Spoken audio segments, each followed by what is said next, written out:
Túlia. Meu boa tarde aí para todos e todas. Hoje é dia 19 de dezembro de 2012, quarta-feira. O verbete é de número 2512. Ele tem 5 páginas, 46 logias e 18 máximos. Eu destaco aí a divisão do detalhismo, que tem 11 máximos. O tema é sigla conscienciológica. A especialidade é terminologia.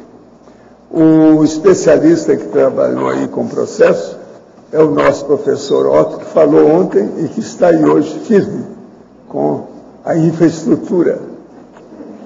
Definição.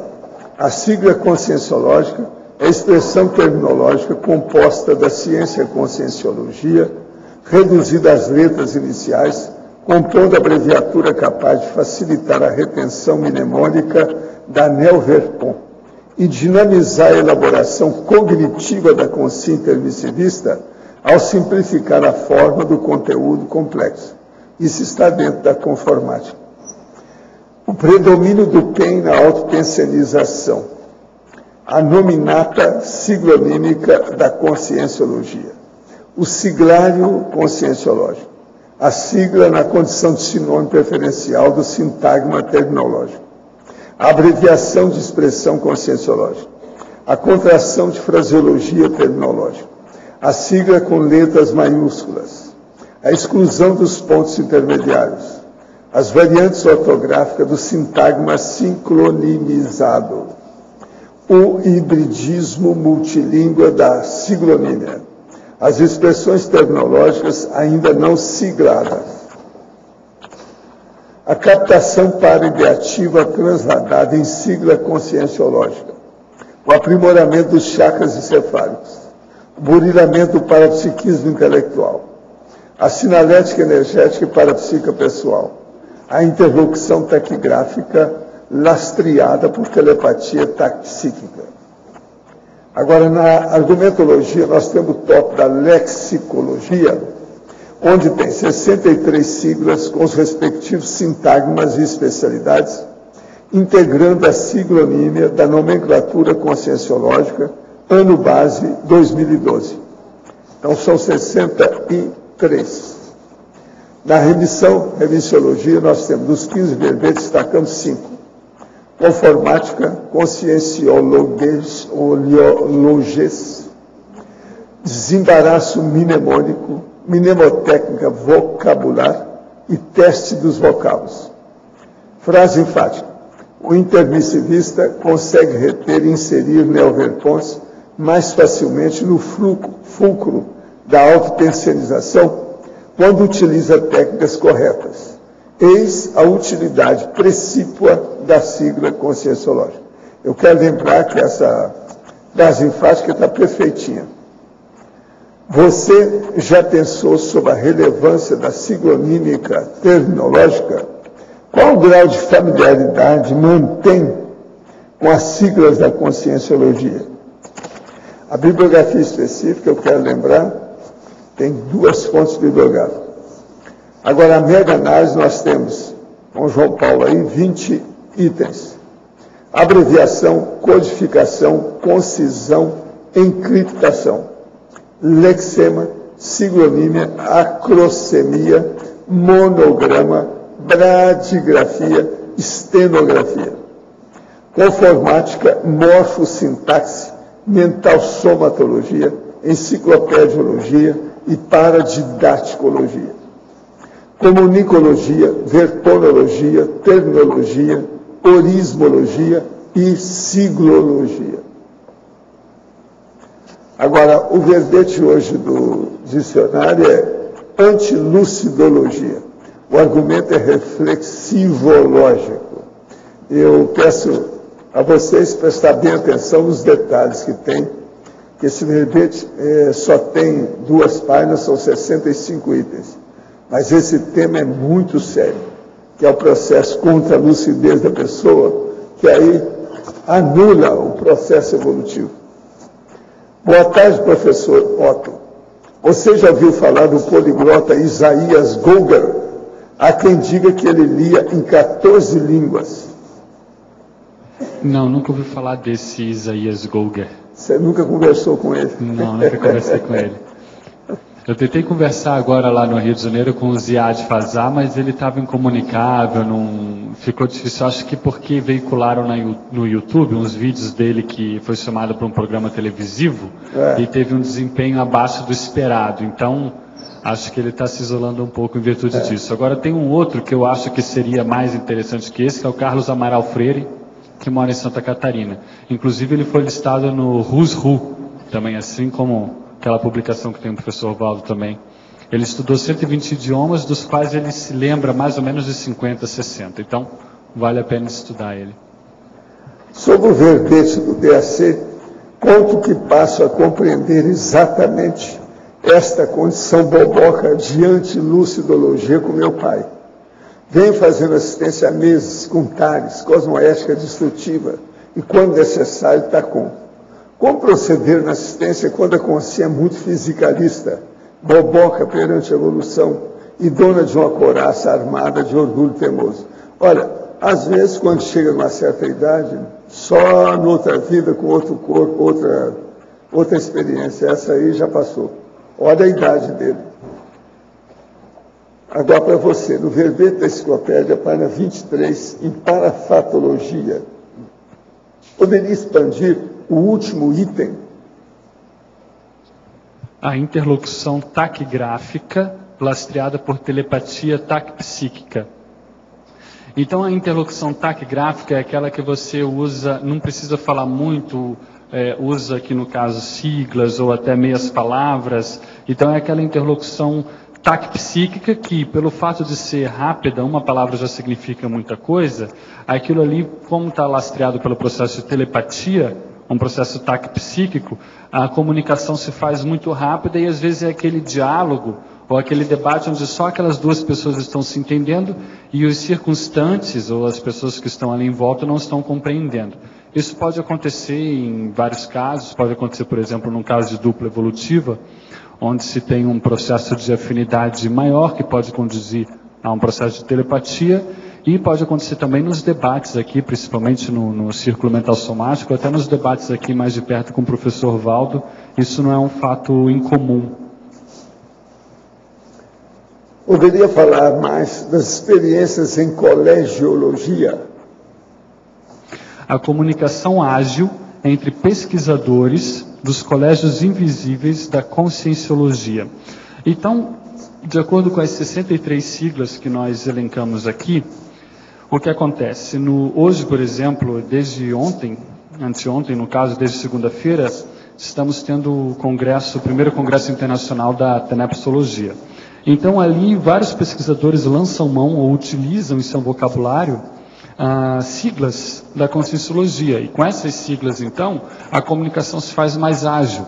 E a partir dessa comunicação ágil, você tem uma veiculação das informações e das verpons mais fluida entre os pesquisadores dos colégios invisíveis. Então, aqui nesse caso do congresso que eu falei, nós temos pesquisadores que podem até fazer parte de diferentes colégios invisíveis e, a partir dessa comunicação, eles podem veicular. Isso é muito comum de acontecer, não só na conscienciologia, isso acontece nos eventos internacionais, nas diferentes áreas. Na medicina, por exemplo, na língua inglesa, tem muita sigla, então isso é um fato bastante comum na ciência em geral, a comunicação ficar agilizada pelo uso de siglas que não deixa de ser parte do jargão daquela área.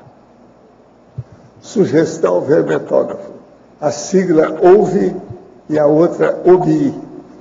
É OLVE, que é a oscilação longitudinal voluntária das energias, e OBI, Out of the Body Experience.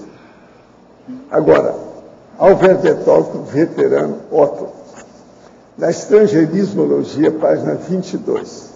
Poderia nos detalhar mais sobre o primeiro item expresso em grego? Está em grego mesmo. E é interessante que, por estar em grego, na maior parte das vezes tem acento. Então, o grego tem acento e por isso que a gente grava aqui de maneira com acento, enfim. Aqui é o rapax legomenon. E esse termo aqui, ele já tem outros verbetes, por exemplo, no verbete da professora Kátia Caporale, expressão pseudoterminológica, ele se encontra lá. Isso já é tradicional, isso é antigo, clássico, quer dizer que é a ocorrência única de um determinado termo num corpus determinado. Então, para entender bem, qual foi o meu corpus de pesquisa para poder fazer esse levantamento siglológico ou siglístico? O meu corpus foi a Enciclopédia da Conscienciologia. Então, na Enciclopédia da Conscienciologia, havia ali termos que ocorriam apenas uma vez. Eles ocorriam uma vez, porém, mesmo assim, eu os considerei, alguns eu coloquei ali nessa listagem de 63, e por isso me deu a ideia de usar esse termo rapax legomenon, ou seja, aqueles termos que ocorrem apenas uma vez num determinado campo ou amostra de pesquisa. Em relação aí às siglas que ele sugere, OVE, OBI do inglês, né? Acontece que aqui o que eu quis fazer aqui foi colocar só as siglas bem específicas da Conscienciologia, compondo a nomenclatura conscienciológica, como eu falei. Por isso que eu não coloquei OBI, porque isso já existe no idioma inglês. E OVE, apesar de já existir, eu até tinha colocado, mas depois o pessoal da revisão me sugeriu rever isso, enfim, pelo fato de que você precisa ter aí, até certo ponto, uma certa, como digamos assim, um curso maior. Esse é um processo da socioterminologia, que nós não colocamos aqui porque não era o foco. Então, aquele termo precisa estar mais difundido na comunidade para ele poder pegar e acabar ser aceito, acabar sendo usado de maneira mais ampla. Eu sei que isso é um tema que está aberto a debate, mas, em virtude disso, eu quis colocar apenas os termos que não abririam, digamos assim, nenhuma polêmica terminológica desnecessária aí no caso. Na parafatologia, página 23, último item. Como funciona a interlocução taquigráfica lastreada por telepatia táxica? Você já teve esta vivência? Eu já tive algumas vivências aqui com o professor Valdo, aqui nos debates mais calorosos, mais acalorados e acirrados aqui, com ele, onde aí parece que essa discussão, ela já vem com você fala uma palavra, a resposta já vem direto na sua cabeça, e a partir dessa resposta que já está na sua cabeça, você fala de novo, então... É o taquipsiquismo. É o taquipsiquismo, que entra aí um pouco de telepatia, entra todo esse processo que está funcionando dentro do universo do mental soma. Então, as experiências que eu tenho é mais nesse sentido aqui. Na efeitologia, página 23. Poderia nos detalhar o efeito braquilógico da sigla e o efeito da sigla no alto polineuroléxico? O efeito braquilógico da sigla é o seguinte: a braquilogia, se procurar aí no WAIS, por exemplo, no dicionário WAIS, tem dois significados. A braquilogia pode ser uma expressão que, por exemplo, você tem mercado paralelo e as pessoas acabam usando só a palavra paralelo para significar aquela expressão. Então, isso é uma braquilogia. Mas pode ser também um efeito de retórica, que é justamente a expressão mais concisa, mais lacônica. Então, a sigla, ela confere esse efeito ao estilo da pessoa que está usando aquele siglônimo. Ou seja, ela fica mais concisa e assim ela passa aquela ideia. Agora, o efeito disseminador, o efeito da sigla no alto polineuroléxico. A sigla, ela enriquece o processo do léxico da pessoa, o dicionário cerebral dela, na medida do possível, analógico, poliglótico. Então, essas 63 siglas aqui, por exemplo, seria interessante a pessoa dar uma olhada e ver o que ela não conhecia, ou o que ela não pensava existir sigla. Então, a partir disso, ela vai enriquecer o léxico mental dela. Então, aí já é uma expressão clara desse efeito dessas siglas no alto polineuroléxico, no sentido de enriquecê-lo. Professor, minha mãe descreveu o sonho que teve como estranho, que nunca sonhou algo parecido. E ao despertar, acordou enjoada e atordoada. Medimos sua pressão e está baixa. Isso foi ontem à tarde, até hoje está assim. Ela acha que após o sonho ficou com labirintite. Está tendo pesadelos constantes. O que posso fazer para melhorar a situação dela e livrá-la de possível assédio? Não. O que ela tem é um processo físico, possivelmente, você perguntar para ela se ela teve alguma alergia ou algum resfriado, algum processo desse jeito que deu a labirintite. Isso que ela está sentindo é labirintite. É bom vocês ir ao médico, examinar bem que o processo do sonho e esses pesadelos que ela está tendo, tudo pode ser ocasionado pela labirintite. Labirintite, às vezes, dá por menor desculpa que tenha no corpo e que mexa na área cerebral, pode dar o processo da labirintite. E a labirintite realmente é muito aborrecida. Agora, é preciso ter cuidado com ela para ela não cair devido ao processo de labirintite. Veja bem como é que está, porque você mesmo falou que ela está enjoada e atordoada. Isso tudo faz parte da labirintite. O que ela tem mesmo é labirintite. Antes de mais nada é isso. Se tem assédio, pode ser coisa até antes da labirintite, mas o processo aí, antes de mais nada, como você está falando, o mais provável diagnóstico é labirintite. Professor, na tertúlia sobre higiene consciencial, em 2008, o senhor falou sobre a reportagem da revista Isso É, sob o título A Medicina Aprova a Hipnose, edição 9 de 2008, onde menciona o fato do senhor, na década de 50, ter defendido a hipnose, teria sido quase linchado por isso. E que o professor Mohamed Bassis teria ajudado no início do CAEC em Foz do Iguaçu. Tudo isso é real. Em tertúlias recentes, o senhor disse desaprovar a hipnose. Estou também de acordo, que depende da condição. Porque nós já temos hipnose demais nessa sociedade que é patológica. Todo mundo quer sugerir e quer dominar você através de hipnose. Televisões, as mídias, tudo tem isso. E outra coisa, a hipnose não serve para tudo. Ela serve para alguns casos. Tem que olhar bem o que é. Não serve para tudo.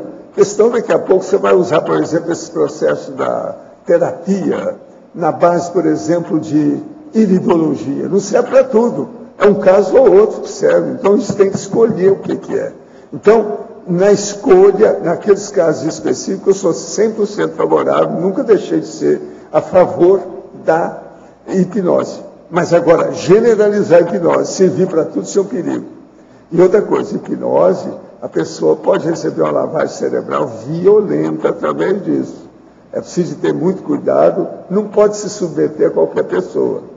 Por quê? Se a pessoa vai se submeter a qualquer um, ela fica um boneco de ventríloco. Isso aí é um perigo em certas condições. Agora, gostaria de saber quais são os contextos de desaprovação e aprovação dessa técnica. Como, por exemplo, no caso de auxílio de concentração, controle de ansiedade e para parar de fumar. Isso aí vai com calma. Olha bem cada um. Eu, por exemplo, eu sou favorável aos processos de hipnose para fazer anestesia dentária em certos casos críticos. Isso tudo funciona. Agora, precisa saber fazer, uma pessoa bem técnica, etc. Então, é examinar. Agora, querer curar tudo com hipnose é loucura, assédio, e isso só cria problema para todo mundo. Tanto para o hipnotizado como para o hipnotizador. Abrir o olho com isso. De modo que é isso que a gente tem que ver. É igual a iridologia. Eu sou favorável à iridologia. Tem pessoa que eu olho e falo assim, não, você teve um negócio assim, só de olhar para o olho dela, eu sei. Por exemplo, se a gente vê o arco senil já me dá o processo da idade e às vezes alguma coisa que a pessoa teve. Então a pergunta é, você teve um acidente que mexeu com sua cabeça? Você vai como? O seu olho está falando. Então a iridologia, só de você olhar, você vê, tem alguma coisa que você dá o diagnóstico na hora. Mas isso não serve para tudo, é um caso ou outro. Então a gente tem que ver com calma. É igualzinho, por exemplo, o seu filho tem lá uma pneumonia de uma hora para outra. Você vai tratar a pneumonia com homeopatia? Isso é um perigo.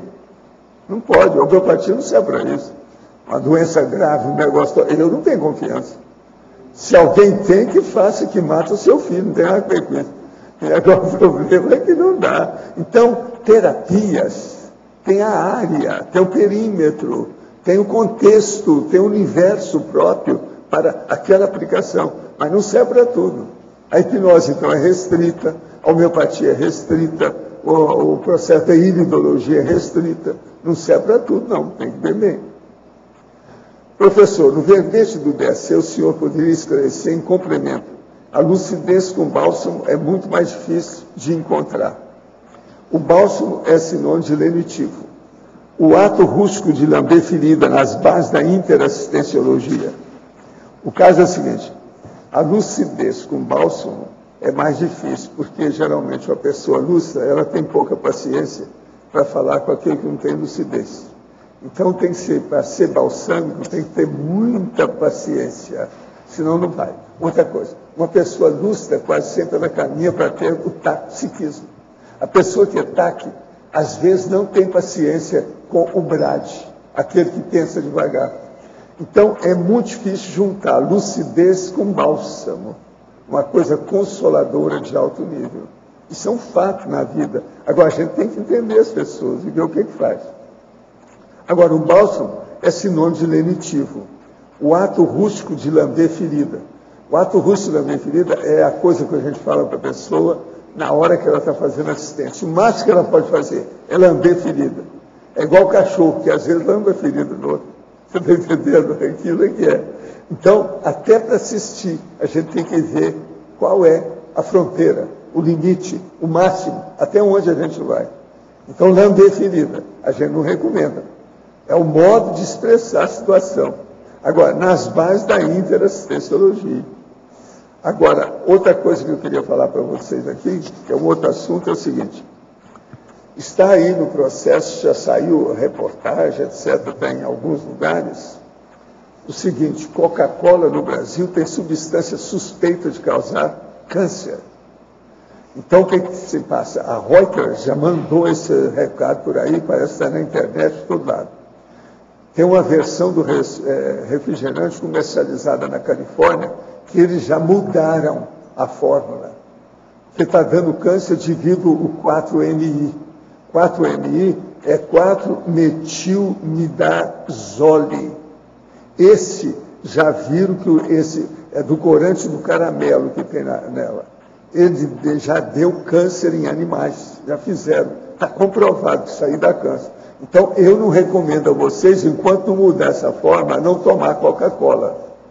Alô, alô, Coca-Colistas, param com tudo, não tomem mais que está dando câncer. Alô, alô, fica sabendo disso. Está na internet, é só procurar. A substância é 4-metilmidazole.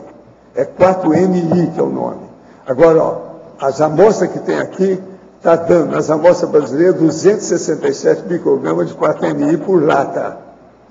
Tem 177 microgramas da Coca-Cola no Quênia e 145 microgramas em amostra adquirida em Washington. Eles já tiraram da Califórnia, mas os Estados Unidos também está com o negócio. Agora, a Coca-Cola já fizeram insistentes pedidos lá para eles, eles estão fazendo, mas o negócio está indo devagar. De modo que a situação está precária. Agora, dá câncer nos ratos, todo lado, e é essa partícula aí braba, essa substância, 4-MI. Então, vocês ficam sabendo melhor, e eu recomendo é o seguinte, porque isso tudo, o efeito é imediato. Vai predispor seu corpo, se você está tomando muita Coca-Cola, vai predispor a dar câncer daqui 10 anos, daqui 8 anos, daqui 5 anos, ninguém sabe quando. Porque depende da conjugação e acumulação que tem no organismo. De modo que é bom estudar. Tem uma página inteira que eu não li sobre o assunto, fala tudo aqui. E as dificuldades que a Coca-Cola está tendo com isso. Para dar um jeito, eles já reconhecem. Na Califórnia todas já mudaram, mas só lá. Até lá vai morrer muita gente de câncer daqui a uns anos. O problema é que a pessoa vai ter câncer, ninguém lembra que foi a Coca-Cola. Entendeu? Eles não sabem da ocasião. Passa 5, 10 anos, todo mundo já esqueceu aquilo. De modo que, nada de Coca-Cola. Essa do Brasil está com os maiores microgramas, 267. Lá, em Washington, está 145. Está praticamente a metade, quase. Você está entendendo? Então, por lata, hein? Isso aqui é por lata. Abra o olho, minha gente. Vocês estão se defendendo, nada de Coca. Eu deixei de tomar Coca-Cola há muitos anos. Durante a temporada, minhas viagens eu tomava porque eu não podia confiar na água, nem nos refrigerantes, nem no suco que havia nos lugares que eu viajava. Então a Coca-Cola era boa porque ela é pasteurizada, nunca me fez mal. Mas depois eu parei com isso. Entendeu? A hora que eu parei de viajar, comecei a tomar só água, tomar outras coisas para acertar a minha dieta, eu nunca mais usei Coca-Cola. Agora, eu quero falar até com meu filho, porque ele ainda toma muita Coca-Cola. Nós já falamos, a André já falou.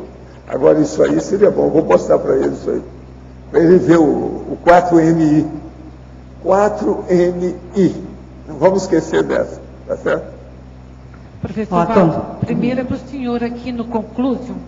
O senhor coloca assim: o choque da ressoma faz com que a consciência perca a lucidez maior, volta a estaca zero. Depois, lá no adendo, o senhor coloca: numa próxima vida, o ideal para nós é termos preceptor, a infância de fato é a droga maior, o lixão das bobagens.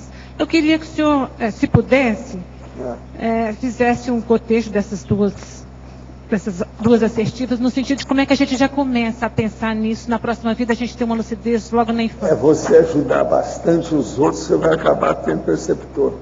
Ajuda a sua vida de tal maneira, faça desde já bastante assistência, que quando você for calcular a próxima vida, vai ter gente boa que vai ajudar você a ter preceptor. Eu tive uma mãe que era professora, quando acabou o leite, eles me arranjaram uma ama seca que me ajudou demais, e tive preceptor durante 2 anos, porque não tinha mais escola nenhuma para eu frequentar na minha terra, que tudo era pequenininho. Agora, esses 2 anos, eu estudei mais do que 4 anos no ginásio. O preceptor exigia muito de mim. Era mais ou menos 5 horas toda manhã. E outra coisa, de segunda a sexta. E eu tinha trabalho que eu levava para casa para trabalhar à tarde. Então, serviço, trabalho de casa, tarefa doméstica. É um mérito assistencial, então. Agora, veja, eu nunca mais pude esquecer. Por quê? Eu tinha... Isso foi mais ou menos entre os 10 e os 12 anos. Foram 2 anos. Agora, ele começou a me dar todos os pródimos, as primícias, os princípios, o beabá de uma série de condições. Por exemplo, vários idiomas. Eu tive noção antes de entrar no ginásio. Você está entendendo? Muito sério. Ele exigia mesmo. Outra coisa, o preceptor que eu estou falando é aquele que dá aula só para você. Lá na casa dele, ele tinha lugar para dar aula para 15 pessoas. Mas geralmente era 1 por 1. Você está entendendo? Quando eu reunia todo mundo, era para dar um negócio geral, às vezes fazer uma comemoração, uma coisa dessa. Mas isso era raro. O homem era muito sério. Até hoje a gente fala no preceptor, é o Vicente Lopes Pérez, a meninada treme. Gente que está com 70 anos treme. Não fala disso. Estou traumatizado. Todo mundo tinha medo dele. Agora, ele foi um dos que mais me ajudaram na vida. Nunca fez nada de mal contra mim. Só era severo. Ali, disciplinado, organizado e organizador. Então, sem uma preceptoria, a consciência só se for num nível bem avançado, né, professor? A preceptoria ajuda demais, porque intensifica a sua percepção. Agora, isso predispõe você para a percepciologia. Eu penso que o processo de estudar com ele me ajudou muito na questão de parapercepção depois. Eu tinha de 10 para 12 anos. 2 anos. Mas o senhor tinha lá uns 3, 4 anos, o senhor já teve também uma parapreceptoria? Não, eu tive a minha mãe que me ensinou aos 4 anos. Naquela ocasião, os meninos só aprendiam, começaram a aprender às 7. Era a época lá no interior. Mas minha mãe viu o meu interesse em estudar e ela já tinha experiência com a minha irmã, que era igual eu. Minha irmã também começou a estudar aos 4 anos. Outra coisa, ela foi para a escola com os americanos, ela aprendeu inglês junto com o português. Está entendendo? Agora, comigo, eu aprendi a ler e escrever e fui epistológrafo aos 4 anos de idade. Aquilo me ajudou demais. Por isso que aos 9 eu já tinha oficialmente um amigo de uma biblioteca. Isso não é de brincar. 1941. Tem muito livro aí da minha biblioteca desde o início. Tá bom. Obrigada, professor. Agora, para você, ó, aqui na página 24, na legislogia, você coloca as leis do sistema linguístico gerador de siglas terminológicas. Você se refere às regras gramaticais de cada idioma? Isso. Legislogia. Isso mesmo. O sistema linguístico aqui, no caso, é uma língua, a estrutura de uma língua, exato. Todas as regras que a compõem, as regras gramaticais, no sentido mais amplo, que governam, por exemplo, a formação de palavras, o neologismo, muito do que a gente faz aqui. Obrigada. De nada.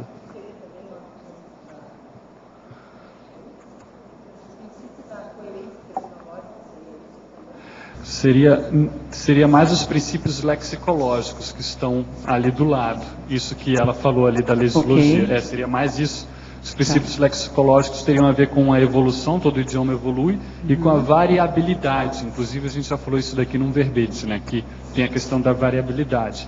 A coerência terminológica é que A despeito de uma variabilidade, quando você fala de terminologia, nomenclatura, um processo científico, tem que ter a univocidade. O que é isso? É uma voz, ou seja, um significado. Então você não pode ter 3, 4, 5 palavras para o mesmo significado. Aquilo ali vai embolar o meio de campo, você vai falar uma coisa, eu vou falar outra, e a gente não vai entrar em acordo. Então, para um processo científico, tem que ter uma univocidade. Entendeu? Então, há que se ter uma coerência terminológica nesse sentido. Nesse sentido aqui, o nosso idioma facilita bastante, né? Diferente de alguns outros. A gente pode aprofundar, tem uma palavrinha para cada coisa. Né?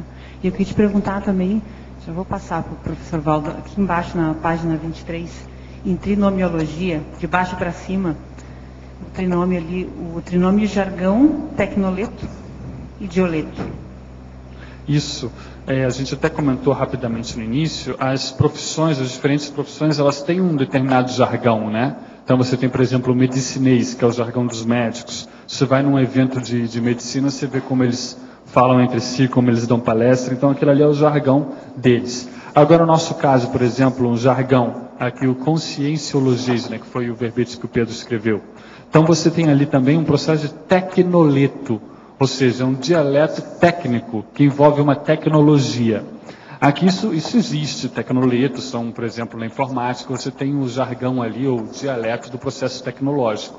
Mas também há um tangenciamento, Fabiana, no nosso processo, quando nós falamos de tecnologias, paratecnologias, né? Não deixa de se ter ali um paratecnoleto, um tecnoleto. Isso tudo influencia, então, o estilo da pessoa, o vocabulário que ela tem, a expressão que ela faz, tanto grafada quanto verbal, isso tudo então compõe o idioleto. O idioleto aí é a pessoa, né, o indivíduo, e o leto é a mesma ideia do dialeto, enfim. Então o idioleto é o seu estilo pessoal, da Fabiana, quando ela se expressa. Quais são os ganchos, quais são os bordões, os lemas, o vocabulário que mais, né, repete e por aí vai. Alver Betógrafo, em Parafatologia, página 23, segunda linha, o aprimoramento dos chakras encefálicos. Poderia detalhar o processo deste aprimoramento ligado às siglas, pois estas podem ser encaradas como a compactação de um conjunto de palavras para facilitar o processo da comunicação entre consciências que partir do conhecimento das palavras envolvidas na sigla. Exato, é isso daí mesmo. Quando as pessoas têm esse conhecimento em comum, aquilo ali então fica compactado. Quando qualquer professor de Conscienciologia fala em MBE, já se sabe que é a mobilização básica de energias, então todo esse conceito está ali sintetizado. A sigla permite isso, ela permite então uma síntese de um conceito. E essa síntese, então, ela vai agir no processo cognitivo da pessoa, tanto na pensionização dela, quanto na comunicação, fazendo com que ela tenha um poder de síntese maior e uma comunicação mais objetiva. Então, ela cultivando isso ao longo do tempo, dentro de um processo ortopensênico, isso vai favorecer o aprimoramento dos chakras encefálicos. Então, aí no caso, é o cultivo dos chakras encefálicos a partir de um processo de estudo, um processo de autocognição, baseado num processo de síntese e de objetividade. Agora, em tecnologia, página 23, primeira linha, poderia explicar a técnica da braquigrafia? Braqui, então, vem do grego aí, no caso seria um prefixo, braqui significa curto, né, um encurtamento, e grafia é uma escrita. Então, é uma escrita encurtada, mais curta, mais reduzida, que é justamente o processo da sigla. Aqui nós temos alguns sinônimos dentro da tecnologia, eu quis colocar para explicitar o processo. Você tem a primeira, que é a técnica da siglatura, depois a técnica da braquigrafia, depois a técnica da truncagem da expressão composta, e também a técnica da acrografia conscienciológica. Todos, então, não deixam de ter aí a sua sinonímia, todas são mais ou menos sinônimas. A técnica da braquigrafia, nesse caso, podemos imaginar, pegando aqui a lista das 63 siglas que eu trouxe nesse verbete, você pega, por exemplo, ali a primeira, autoconscientização multidimensional, essa é bastante usada. Você pega as primeiras letras de cada palavra, AM. Então, depois, bibliografia específica exaustiva, você pega as primeiras letras. Então, toda vez que nós temos uma expressão, e se vocês observarem, a maioria delas aqui são de 3 letras, Toda vez que nós tivermos uma expressão de 3 letras, fica tanto mais fácil para o processo cognitivo quanto para o processo de expressivo, você reduzir aquilo ali a uma sigla.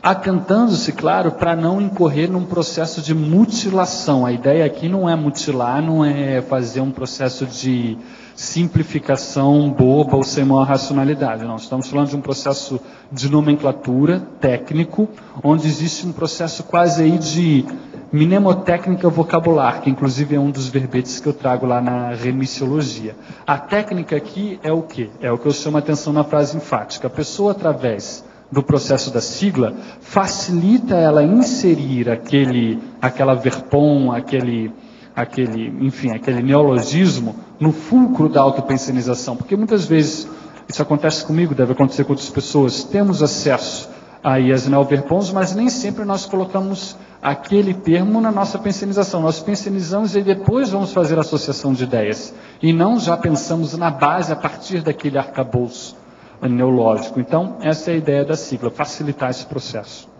Alberto Betógrafo Otto, em Fatologia, página 22, quarta linha. A exclusão dos pontos intermediários das siglas é internacionalmente aceita? Não. Desde quando? Muita gente ainda usa esses pontos? Muita gente usa. Se você for no dicionário Wise, ele vai falar que lá no siglônimo, que é inclusive ali na minha sinonimologia, é o primeiro termo que eu uso, siglônimo conscienciológico. Ele põe que então o siglônimo tem que ter aí os pontos intermediários quando é uma sigla que não tem a intenção de se tornar uma palavra. Eles advogam esse fato de você colocar ponto. Algumas línguas têm ponto. O francês, por exemplo, eles sempre recorrem a ponto. Quando a gente fala da ONU, Organização das Nações Unidas, eles sempre põem pontos. Já no português nós não colocamos mais. Então a tendência no português brasileiro, pelo menos contemporâneo, é eliminar, enfim, excluir esses pontos intermediários. Agora, cada língua funciona de uma maneira nesse ponto específico. E cada autor tem seu estilo. Perfeito. Ele pode superar isso aí. Em Fatologia, página 23, segunda linha. O Dicionário de Neologismo da Conscienciologia, DINEU, já foi publicado ou há planos para tal? Ele está aí em vias de, Em vias de. Tá. Então, ele está sendo finalizado o trabalho com o epicentrismo da professora Lourdes. Então, ele já está sendo finalizado e em breve esperamos aí ter o Dicionário de Neologismos, que a mim, por exemplo, será muito útil. Vejo que vai ser muito útil para muita gente. Para mim também. Professor, minha mãe está passando por um processo depressivo. A mesma chega em determinados momentos a bater com a cabeça na parede, pensamento de suicídio e tristeza profunda. Apesar de usar medicamentos para a depressão, ela não melhora. Suspeito, como pessoa incipiente em parapsiquismo, que está passando por forte assédio. Solicito ao senhor orientação, se possível, incluir em sua tenência. Eu estou vendo aqui os dados, nós vamos pôr. Agora, o caso dela seria bom, pelo que a gente está sentindo, é você interná-la uma temporada. Isso aí é caso mais sério. Interná-la. Eu acho que ela precisa de um tratamento mais rigoroso. É um processo também aí de a idade, processo idoso e outras coisas mais. Seria bom. O que eu estou sentindo aqui que seria bom interná-la. Uma temporada. Pensa nisso. Agora nós vamos colocar na TENEPS, tá?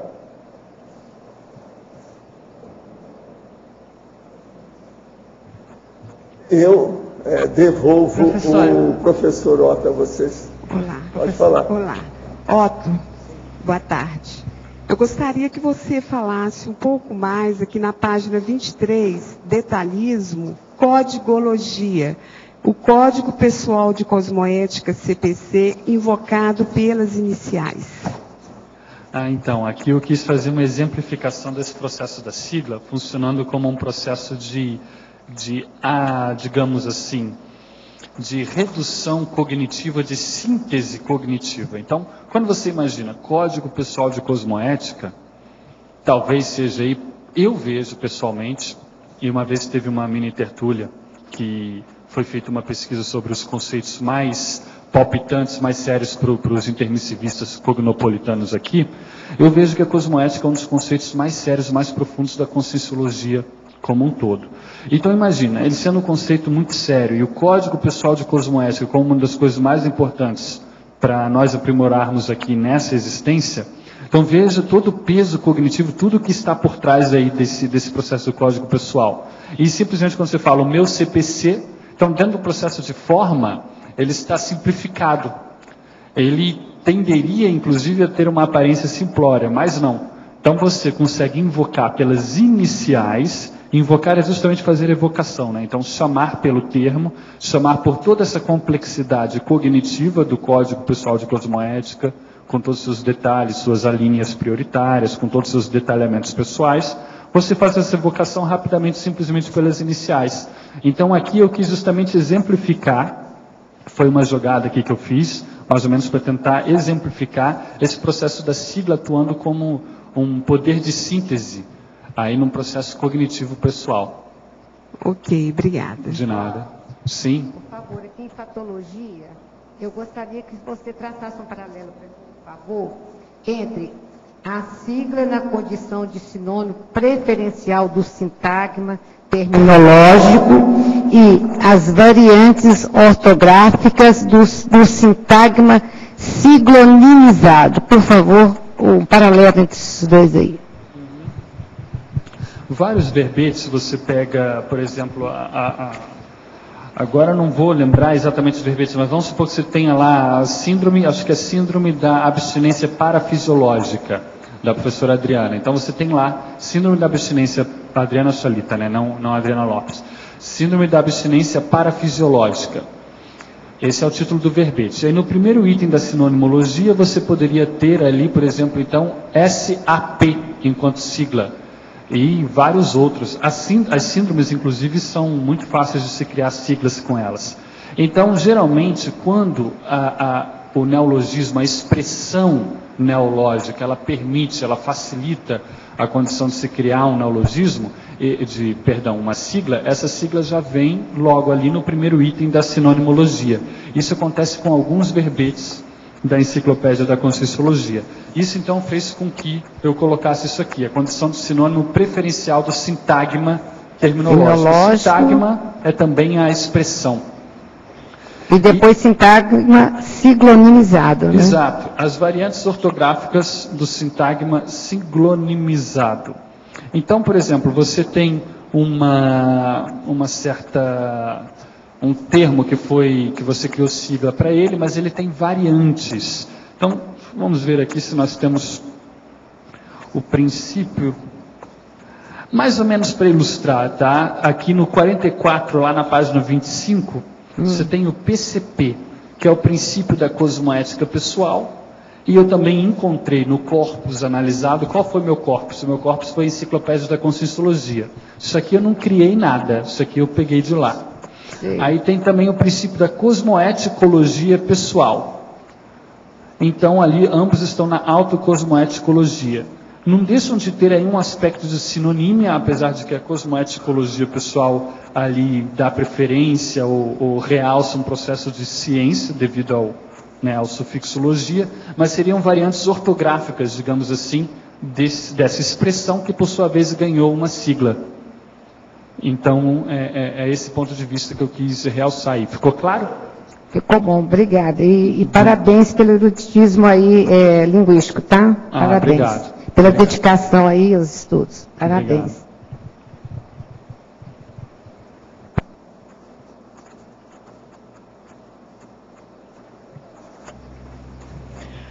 Sim.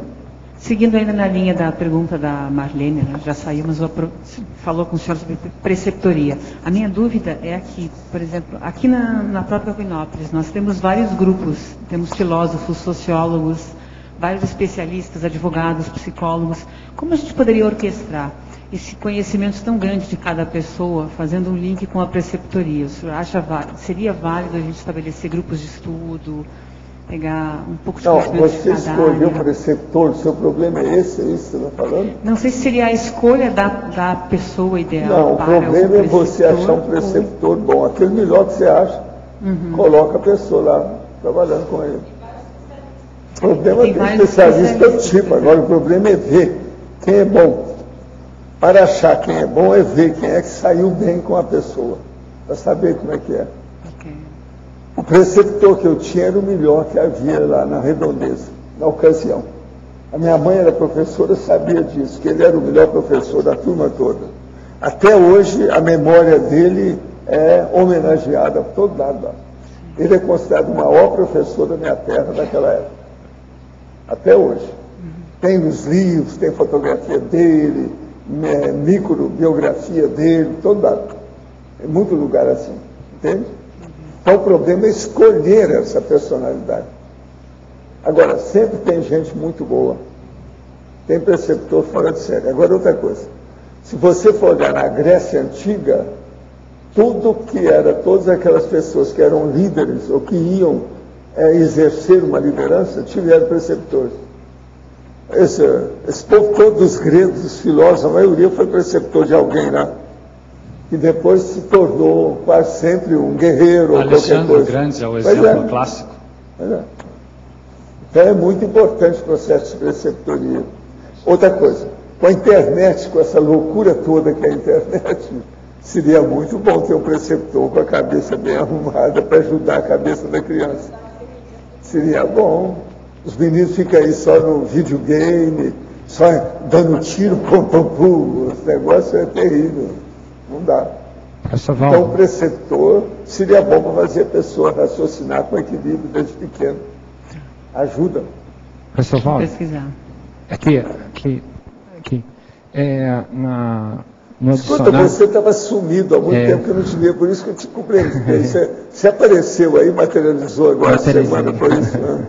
Então tá certo. Estou de volta. Você sumiu de uma hora para outra, é ele mesmo? É. Mas olha, o que você manda? Não, então, a primeira frase do dicionário, se a sua vida está ótima demais, você está perdendo. E aí podia dizer, quem não tem problema tem um problemão? Porque a maioria tem problemão. Entende? É o processo, é o problemão. Essas coisas é um fato, né? Agora, a problemática da vida, ela é generalizada, todo mundo tem que ter. Porque sem uma crise de crescimento, a pessoa não evolui. Agora, como diz lá o meu amigo, é preciso haver a solucionática. Arranjar a solução para o problema. Entende? Então, o jeito é isso. Para a problemática, a solucionática.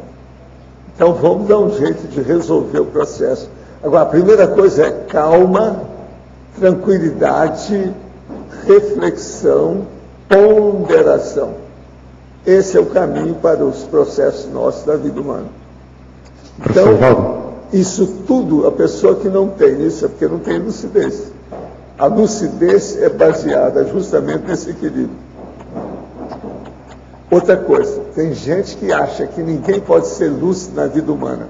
Porque tem dor de barriga, dor de dente, dor de ouvido, dor de cabeça, dor não sei o quê. Isso tudo é bobagem. Com o passar do tempo, a pessoa tem equilíbrio, sim. Então, essas é que a gente pede para fazer isso, para ver se ela tem equilíbrio do sistema nervoso periférico. Se não tiver isso aqui, não adianta. Agora, o melhor da história é o seguinte, quando a pessoa, você faz ela fazer um monte de exercício, e depois ela fica assim. Aí vamos examinar para ver se deu uma taquicardia muito forte nela. Que às vezes não tem adrenalina.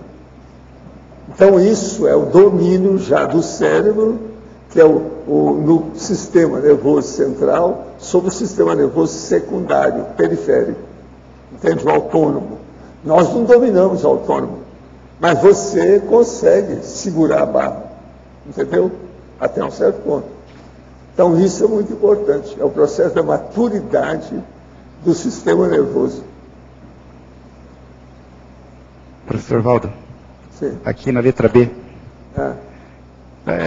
a mesma questão que o colega lhe perguntou, se a vida está ótima demais, você está perdendo. Aí deparamos com a condição de sombra e água fresca, dos incautos espreguiçando na rede das ilusões do onirismo. Mas assim, se a pessoa, levando a consideração para a programação existencial, se ela está trilhando o caminho da programação, ela percebe aquela satisfação. Então tá bom, né? Por outro lado, se ela está se desviando, ela começa a cair na depressão, percebe que está tudo errado. Então, está ruim. E eu queria só que o senhor pudesse ampliar nessa questão, que eu não consigo vislumbrar isso. Né? Se está ótimo demais, está ruim. Depressão é a culpa da pessoa, é falta de disciplina, de organização. É uma burrice esse negócio de depressão. Não tem motivo. Se uma pessoa, por exemplo, está deprimida, é porque ela não faz assistência aos outros.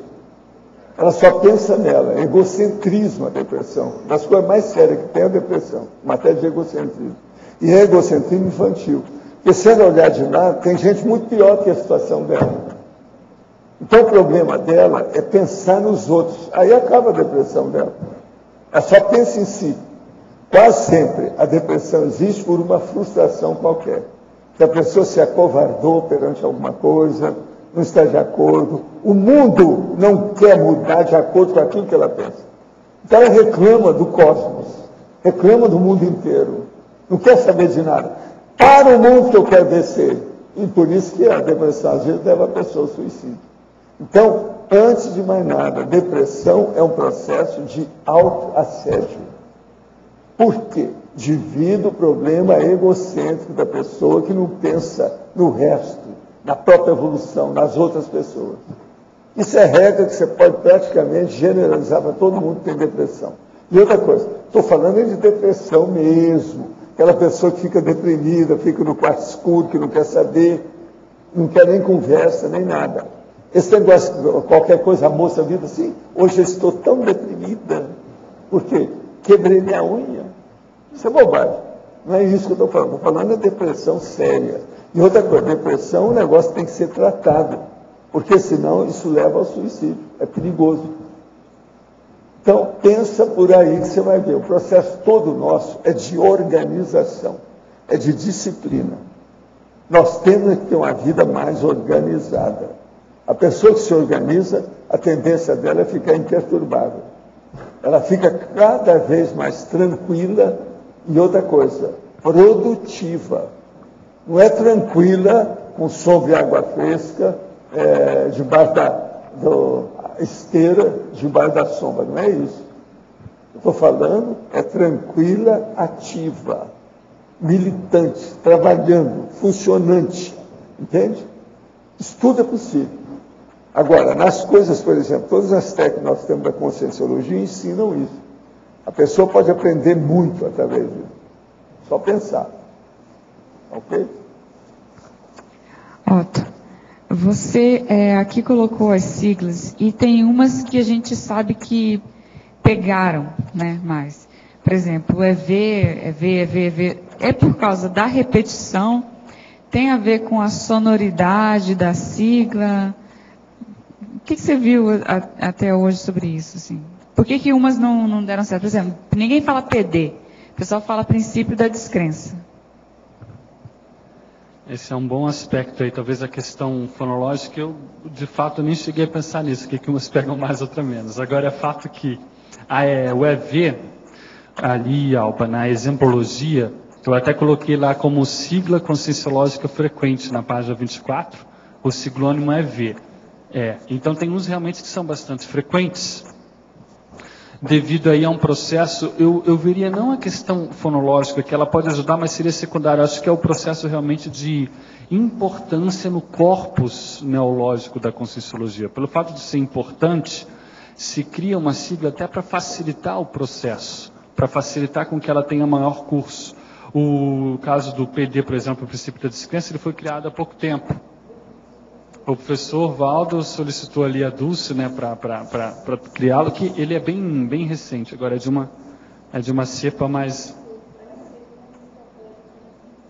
Antes não tinha. E tem alguns que eu não sei por que não tem. Por exemplo, o Maximecanismo Multidimensional Interassistencial, MMI, não o MI aí da Coca-Cola. Isso aí é melhor falar tudo para o povo pensar, porque a menor coisa que tem na Terra é esse Maximecanismo. Falar tudo. Então a gente fala o quê? Fala o nome inteiro, faz pensar. Mesmo assim, de vez em quando eles trocam as posições. O nome que eu mais uso é Maximecanismo Multidimensional Interassistencial. MMI. É MMI. Entende? Então, Algumas vezes me deparei com casos de possessão maligna bem patológicas e tive que indicar os trabalhos de desobsessão espírita. Como a Conscienciologia atua nesses casos graves, fazendo desassédio. Estudem as técnicas todas e começa chamando o dono do corpo para sair da possessão e fazer arco voltaico na pessoa. Tudo é um processo de energia.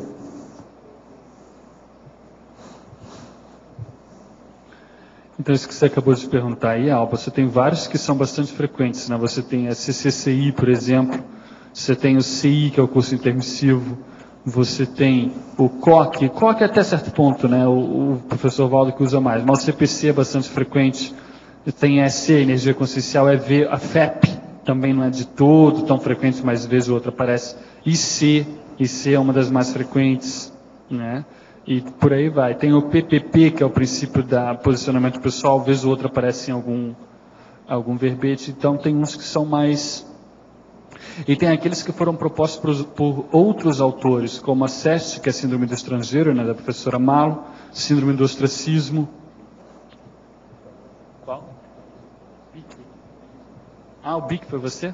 Ah, então olha aí, ó, o BIC, que é o Balanço Interassistencial Conscienciocentrológico da Administrativologia, das I6. Isso aqui foi o professor Losch. Então, tem aí todo esse processo que facilita um processo de rememoração. A minha ideia nesse verbete foi justamente movido por uma curiosidade pessoal, de ver as siglas que existiam. Bom, um processo de curiosidade, enfim, intelectual. Submeti o título, foi aceito.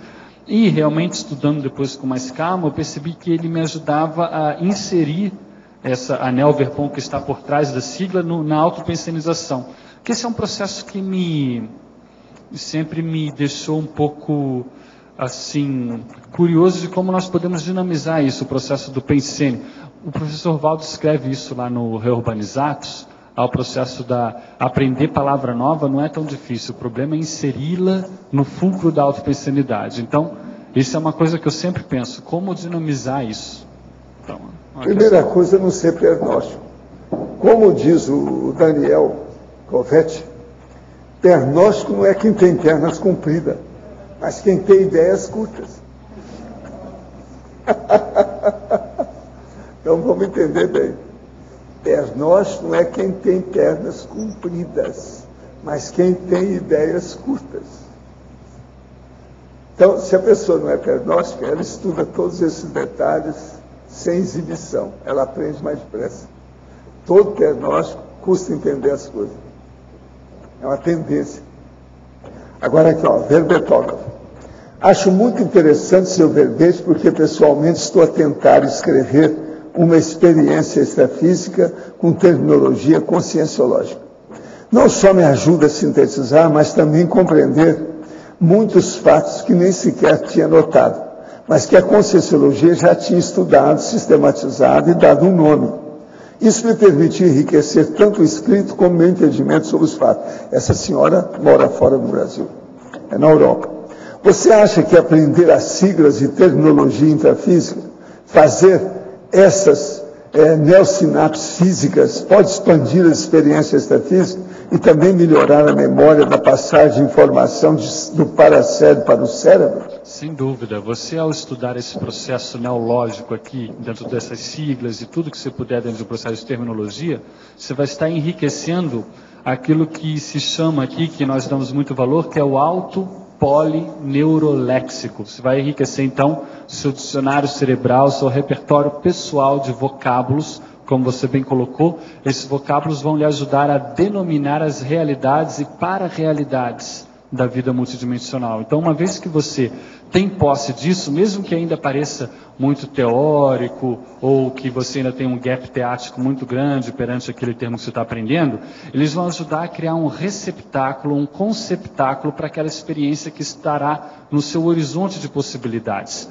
O próprio professor Pedro ali, quando escreve algumas coisas, fala disso, né, de criar, falar sobre essas coisas para depois ficar mais fácil ter essas vivências. Então, é muito importante, é por aí. Isso tudo vai ajudá-la a ter vivências maiores aí no extrafísico. Enfatologia, página 22, quinta linha. Poderia relatar o hibridismo multilingüe da siglonímia? O hibridismo multilingüe da siglonímia, você tem vários termos aí que vêm do grego, várias siglas que você tem a letras do grego. Então você tem sigma, você tem alfa, você tem beta, você tem kappa. Então ali você às vezes mistura com o português. Você tem, por exemplo, delta V, o delta S na física usam muito. Então aí você está misturando grego e português, por exemplo. O delta V que é a variação de velocidade.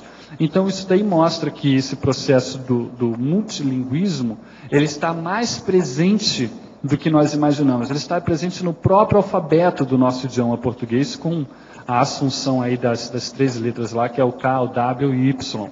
Então esse processo multilingüe faz com que nós fiquemos mais atentos perante essa realidade, como eu trouxe ontem no verbete monoglotismo, o processo do poliglotismo latente dos cognopolistas. Então, sempre que eu posso, eu chamo a atenção para esse processo do multilinguismo para realçar esse assunto. No verbete do DAC, em premissum, poderia abordar o item descrenciologia. Os 2 quesitos que mais gosto na conscienciologia é o princípio da descrença e a autopesquisa. Agora, aqui o que nós estamos falando é o seguinte: se o cara é assediador, está doido para ver você no buraco. Você tem que dar o conta. Não se deve ir no bico de ninguém. O papel aceita tudo. Epístola non erubescit. A carta não enrubesce. Isso é do Marcos Túlio Cícero. Agora, o microfone aceita qualquer tipo de som. O celular também. Urge ponderar tudo. Fazer a autoexperiência. Vivenciemos a descrenciologia. Se está em dúvida, risque o assunto do mapa. Agora, eu chego aqui, vou ver se eu coloco mais um mega pensando aqui, que é o seguinte: e reflexão, filosofia robótica. Entende? Isso aí é uma boa para a pessoa pensar o que é, né?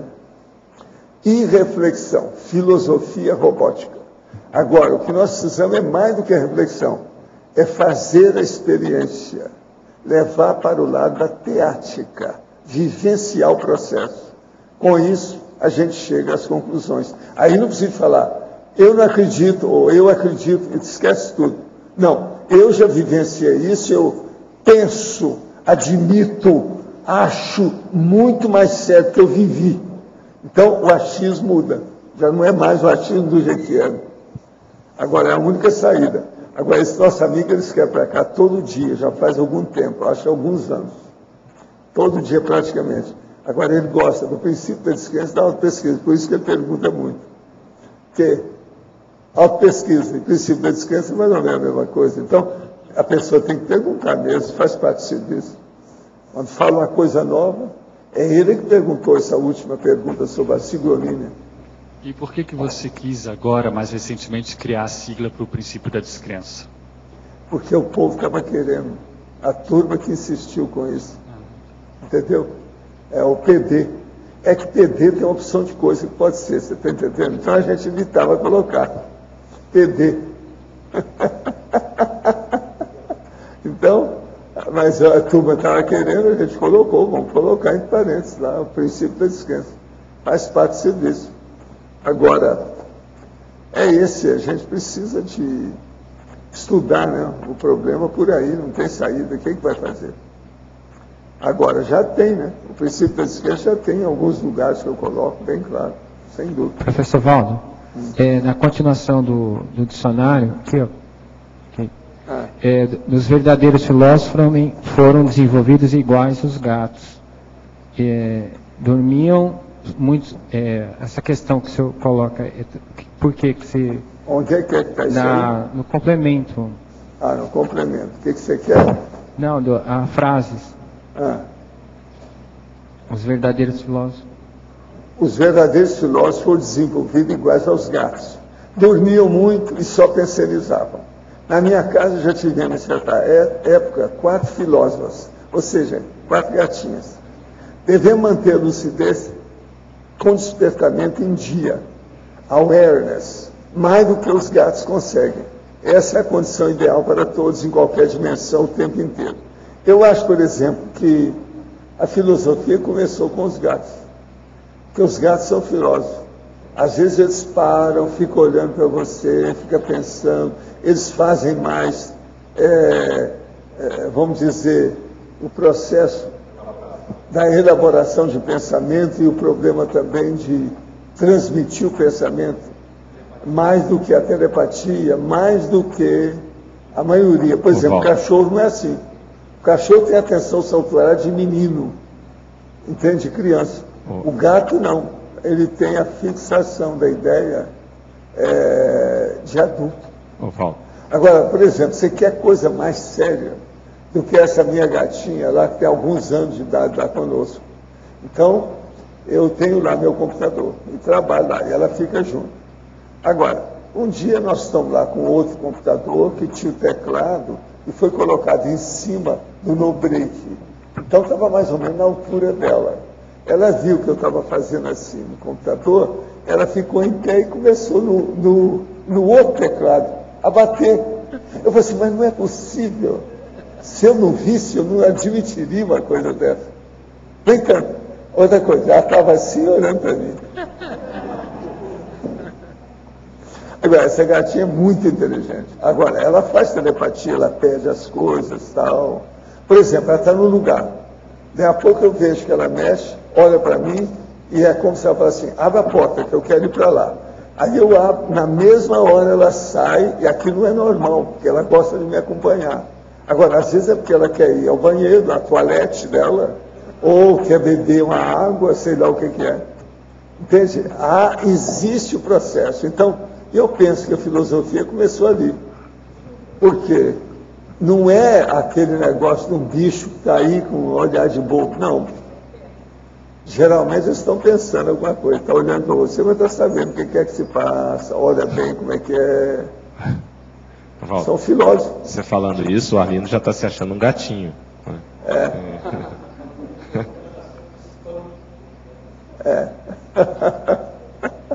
Não, uma coisa é verdade. Por exemplo, os bichos, entre esses bichos todos, um dos que tem mais curiosidade de pesquisa é o gato. Por isso que eles falam, a curiosidade matou o gato. Não é assim que eles falam? Ele é curioso. Não, quer saber todos os detalhes. Em casa nós temos atualmente um gato lá que é grandão. Ele gosta de arranjar os buracos e ficar perto das nossas coisas. E às vezes o corpo é maior do que ele pensa. Ele não tem ideia, porque ele é novo ainda. Então ele entra e não cabe onde ele quer ficar. Mas todo buraco ele quer ficar lá dentro e fica olhando para a gente, para ver o que vai fazer, para onde a gente vai, o que vai fazer, como é que é. Então cada um tem de um jeito. Como é que é? Não, o meu primeiro que tinha era o Tales de Mileto. O Tales de Mileto que era dos primeiros filósofos, né, que existiam. Agora, nessa comparação dos gatos com os cães, professor, como é que é a condição do cão, que a gente vê que ele talvez esteja mais predisposto a um processo de assistência, ou eu estou errado, pelo fato do labrador, do guia cego? Mas não é igual ao gato, não. Eu acho os cachorros menos inteligentes. Agora, o que se passa? O gato tem uma coisa que às vezes não ajuda, ele é muito personalista. Ele pensa demais nele. Mas, em compensação, os cachorros não pensam em nada, eles têm atenção saltuária, eles não param com nada. E outra coisa, eles puxam tudo. Quer dizer, você não pode estar confiando em cachorro. Outra coisa, se um cachorro ele fica doente, ele ataca o dono. Todo mundo sabe disso. Mas todo bicho é assim. Agora, o que eu vejo é o seguinte: cachorro é muito mais difícil viver com ele do que gato. Gato é mais fácil. Então, o processo de convivialidade é uma coisa séria. Entre os animais domésticos, por exemplo, o gato é bem mais simpático. Agora, o cachorro, ele se apega mais à pessoa. A pessoa, por exemplo, que gosta do processo de muito egoísmo, então ela quer muita afetividade. E o cachorro obedece a ela. Por exemplo, uma pessoa que é um tirano, que é um ditador, ele nem tolera chegar perto de gato, porque o gato não obedece a ninguém, ele tem personalidade. E ele entra em interlocução com você. Mas ele não. Você não põe canga em gato, não tem jeito. Agora, cachorro não. Ele é sempre na canga. Então vocês vão ver na história toda, nenhum ditador tinha gato, eles têm cachorro. Por isso que a gente fala, né, que gato, geralmente, quando vai falar o cara é um gato, não é puxa. Você está entendendo? Ele não é dependente, ele não é submisso, ele não tem, entendeu? Canga. Agora, cachorro, você não pode confiar em nada. O negócio é muito difícil. Agora, veja, nós todos já passamos por isso, né? Então, o problema nosso é melhor ser filósofo gato. E não esse negócio da tensão saltuária de cachorro. Tudo é um problema da gente estudar, né? Agora, o processo, por exemplo, filosófico é sério. Está entendendo? Mas é muita bobagem que tem na filosofia. Estudo também a gente tem que estudar. Não dá para seguir a filosofia que está por aí. E tem muito filósofo totalmente pirado. É muita gente pirada na filosofia. Agora, isso é igualzinho ao processo de humorismo. A maioria dos humoristas, eles escrevem mal. Por quê? Fazem mal para os outros, faz mal feito. Tem muita coisa que passa da conta, a pessoa não aguenta. É aquele negócio, eu perco um amigo, mas não perco a piada. Isso aí é um fato para todo mundo. Então, tudo é filosofia nesse caso. A filosofia do humor, por exemplo, é a mais perigosa que tem. Os humoristas são muito difíceis de acertar sempre. Agora, por exemplo, eu estou lendo aqui esse nosso amigo que eu mostrei para vocês. Até agora eu achei 7 pensamentos dele defendendo a pena de morte. Então, para mim, ele fez isso, aumentou mais um, achei mais um. É que ainda falta um pedacinho, pode ser que ainda tenha mais. Estou marcando tudo, tem as páginas todas aqui. 15, 28, 56, 76, 101, 101, 156. São 7 até agora. Agora veja, ele deve ter feito esse livro para defender a pena de morte. Porque não tem nada que ele defenda mais de uma vez aqui. É só isso. Então o cara fez isso de propósito, quer dizer, piradão. Esse é belicista mesmo. Deve se juntar com o Bush. O Bush que era esse negócio de pena de morte, a turma do Texas. Pode ser que esse cara passou pelo Texas, porque ele é que eles matam mais gente na cadeira elétrica. Texas. De modo que não é fácil escrever as coisas. Agora, ele tem um ou outro pensamento aqui que vale a pena, dele mesmo, uma coisa ou outra, mas é exceção. Agora, existe esse, como eu estava falando aqui antes, dos anônimos, que eles escrevem, tem muita coisa boa. Por exemplo, hipódromo é o lugar onde os burros apostam nos cavalos. Isso aí é anônimo. Quer dizer, tem uns que são bons, mas é raridade. A maioria dele aqui é escolhido para esculachar, para acabar com a situação, nem sempre são bons. É uma pena. Mesmo as citações não são bem escolhidas. Tem algumas que são muito comuns, etc. Tal. Agora, uma outra coisa que é uma coisa interessante, tem um pensamento do Balzac, que o Balzac fala da homem super, sem falar na homem super. Olha o que ele escreveu. Negar-se a cumprir uma ordem justa não é desobedecer. Isso é homem super. É o Balzac que escreveu isso, no século XIX. Então você veja, ele já pensava no negócio lá, do ponto de vista belicista. Né? Ele que estudava a sociedade, é interessante o pensamento dele. Esse aí não é muito citado, não. Raramente a gente escuta aí, ou vê alguém escrever ou faz citação sobre isso. É muito raro. Agora, o negócio é sério. Agora tem umas que são tão óbvias, inclusive desse autor. Por exemplo, mentiroso não merece respeito. E daí? Aonde é que a porca torce o rabo? Não há novidade. Né? Até aí morreu a família do Neves. Não tem novidade nenhuma. Aqui, esse aqui, por exemplo, esse é bom. É dele, é bom. Infeliz é o rico que só tem dinheiro. Tá certo. É uma boa síntese da situação.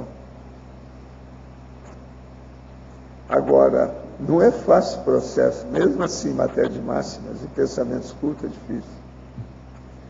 Agora, tem coisa que uma pessoa escreveu desde a antiguidade, o povo vai repetindo aquilo com outras palavras. Todo lado tem sempre as mesmas coisas. Agora, o que tem mais é sobre Deus, J. Cristo, mulher.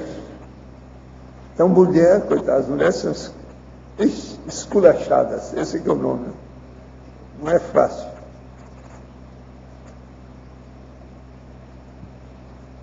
Otto. A respeito aqui na defenologia, na página 22, na segunda linha, você coloca aqui, compondo a abreviatura capaz de facilitar a retenção mnemônica da Neverpom e dinamizar a elaboração cognitiva da Consim intermissivis, simplificar a forma do conteúdo complexo. E na página 24, na lexicologia, você apresenta aí 63 siglas, certo? Para nós aí. Você comentou que essas aqui todas, nenhuma foi criação sua. Com relação à questão da sua criação, assim, nos seus estudos, você utiliza a questão da sigla como forma de retenção mnemônica? E quais os recursos que você utiliza para que você possa resgatar nos seus estudos, se você usa a questão da sigla, quando você vê aquela sigla, você poder trazer a informação real do que ela significa e não perder com outras siglas que possam estar semelhantes àquela. Essa questão sua é muito boa porque é um processo de técnica pessoal de estudo. Então você, por exemplo, você tem uma ideia nova, só que você ainda não tem um termo para ela, ou você tem uma expressão muito grande para ela, só que você quer pensar rápido e ela serve para fazer link com várias coisas. Então, por exemplo, antes do professor Valdo criar o auto-polineuroléxico, tinha dicionário cerebral. Eu chamava de Dicibral, para mim mesmo. Dicibral, porque para mim era mais rápido de lembrar e já englobava um monte de coisa. Então, com aquilo ali eu conseguia fazer link com várias outras coisas. E tem outros colegas nossos aí que gostam de criar palavras, mas são palavras efêmeras que ajudam em determinada linha de pensamento, numa GESCOM qualquer. Então, você tem uma certa ideia e você consegue, então, grafá-la em ou uma expressão ou alguma coisa que possa fazer referência a uma outra questão maior. Isso ajuda você a ter um poder de síntese e está linkado com aquela ideia. E assim você vai fazendo, né, as diferentes conexões. Agora, com o tempo, você pode daí desenvolver aquela ideia que você teve e chegar numa expressão mais bem acabada, chegar até na proposição aí de um neologismo, às vezes, pode ser que isso ocorra também. Então, esse processo da sigla, ele pode servir como uma técnica pessoal de estudo, a braquigrafia, a acrografia, né, ela pode servir para isso, que é diferente de um processo de abreviatura, né, de se escrever rápido e abreviante, é diferente. Então, ela pode servir para isso. Eu vejo por aí, mais ou menos. Professor Val? Criação de sigla, né? Porque se a gente for, tem várias, ia ficar várias iguais, né? Você pegar sempre a primeira letra da palavra. Então, você pensou alguma coisa de critério? Como é que seria isso para a gente pensar em criar ou não uma sigla para alguma ideia que a gente tenha? Isso que você toca é bastante sério, Adriana. Ali na trinomiologia, na primeira linha eu ponho lá o trinômio, homografia, homofonia, paronímia. Teve alguns aqui que aí a gente conversou com o pessoal da revisão e aí depois acabou eliminando. Que o verbete não é bem um exercício de lexicografia em si, um estudo aprofundado do processo. Mas teve vários que eu encontrei e que tinham esse processo da homografia, ou seja, se escrevia da mesma maneira, mas eram coisas diferentes. SC, por exemplo. SC pode ser empresa, enciclopédia.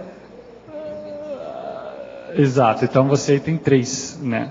Então, o que acontece? Como que nós podemos trabalhar isso? Tem que trabalhar, criar critérios. O que eu vejo é que seria interessante privilegiar aquela que já está mais consagrada. No caso, aí, por exemplo, é C, né? Você tem... Por exemplo, Adriana Lopes, América Latina. A L.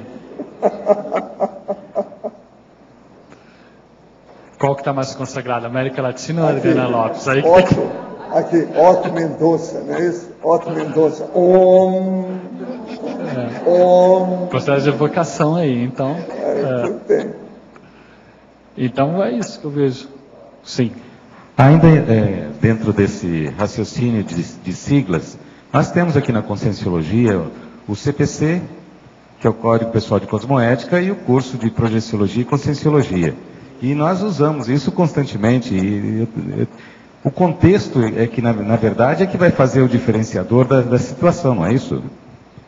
Exato. Tem também, por exemplo, eu vi um dia desse encontros de voluntários, EV estava escrito. Aí eu falei, olha, curioso. Então, realmente, você traz uma... exato. Claro, pelo contexto, você mata a charada. Porém, dentro de um processo de terminologia, o Lócio está lembrando aqui, um processo de terminologia, você tem que ter um processo de coerência terminológica. Você, então, tem que decidir bem o que você está querendo dizer com aquela sigla. Então, se você bate o martelo e dentro do processo de terminologia, você tem que ter a univocidade. Você tem que ter uma forma para um sentido, para preservar a monossemia. Tá? Então, você tem que ter uma forma... É o processo do confort, né? Uma forma para um conteúdo. Isso ajuda no processo da nomenclatura, da terminologia, dentro do processo da neologia. Então, você cria encontros de voluntários, é uma coisa mais efêmera, EV, é uma coisa efêmera. Um curso, os cursos mudam ao longo do tempo, né? Até isso que você cita, eu coloco aqui na enumerologia, eu ponho lá as siglas de grupos de pesquisa, né? As siglas de instituições conscienciocêntricas, as siglas de cursos, que é o que você falou, as siglas dos eventos, de programas científicos, de periódicos e as siglas terminológicas. Então, dentre esses aqui, a sigla terminológica, ela tem mais, eu diria que ela tem privilégio no processo de você fixar uma forma para ela. E os outros viriam de acordo com o contexto ou se criam outro, se for uma coisa mais conflitiva. Aqui é o verbetógrafo. Em Sinergismologia, página 23. Como funciona o sinergismo multialfabético e como podemos utilizá-lo em nossa vida e nas autopesquisas? O sinergismo multialfabético tem a ver com o que eu falei antes ali, que está na fatologia, na quinta linha, que é o hibridismo multilingüe da siglonímia, ou seja, você tem letras de diversos alfabetos interagindo na criação de siglas. No caso, essa interação é um sinergismo porque cria uma terceira coisa, como fruto daqueles dois itens. Então eu dei o exemplo do delta V, por exemplo, na física, em várias formas você tem ali uma letra do alfabeto grego e uma letra do alfabeto, no caso do português, um alfabeto latino.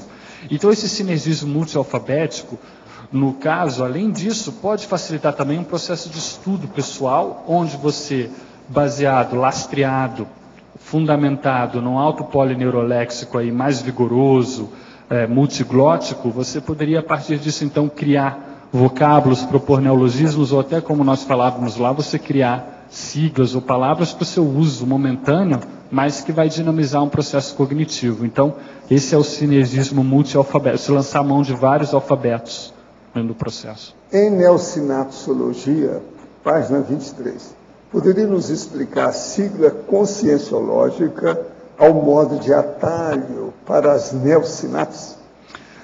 Um neologismo que, justamente pelo ineditismo, por ser novo, ele evoca, ou ele ajuda a criar uma neosinapse. A partir do momento que você cria essa neosinapse e esse neologismo veio com uma sigla junto, você pela sigla chega no termo, você está criando um atalho para suas neosinapses. Então é um caminho mais curto para poder chegar lá.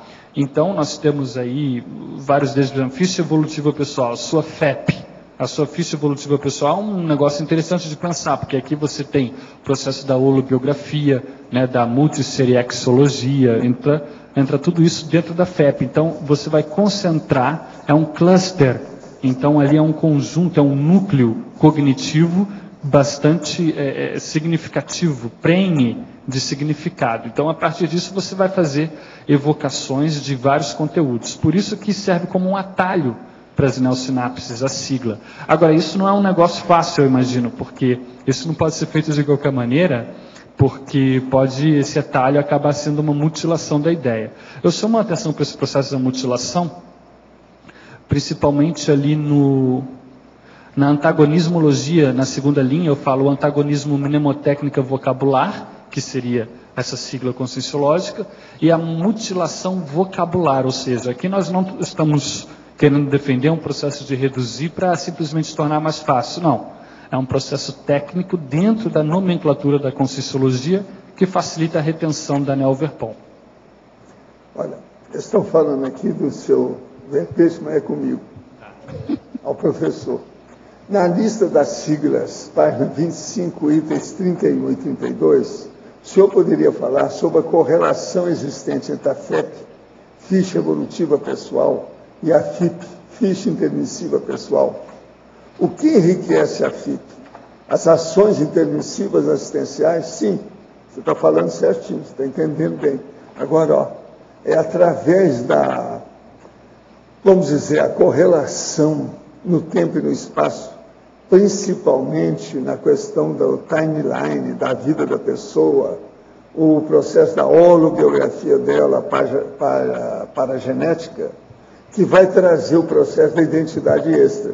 A identidade extra, ela chancela uma série de coisas e melhora a ficha da pessoa. Por quê? Nasce de um processo dos assistidos a favor do assistente. Então, só por aí você vai ver, então, que as ações intermissivas assistenciais pesam muito seriamente nisso. Então, a sua ficha intermissiva pessoal, na verdade, ela funciona na sua ficha evolutiva pessoal.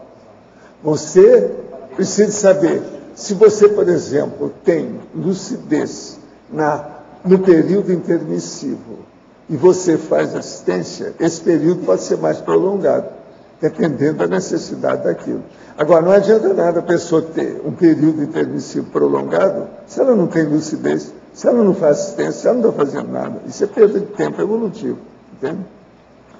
Professor, tem um irmão com problemas de comportamento antissocial. Ele deixa o quarto todo desorganizado, veste sempre a mesma roupa. Tem 32 anos, cursou ciência da computação e está cursando matemática. É inteligente e gosta de ler e estudar muito. Será que isso é algum tipo de autismo?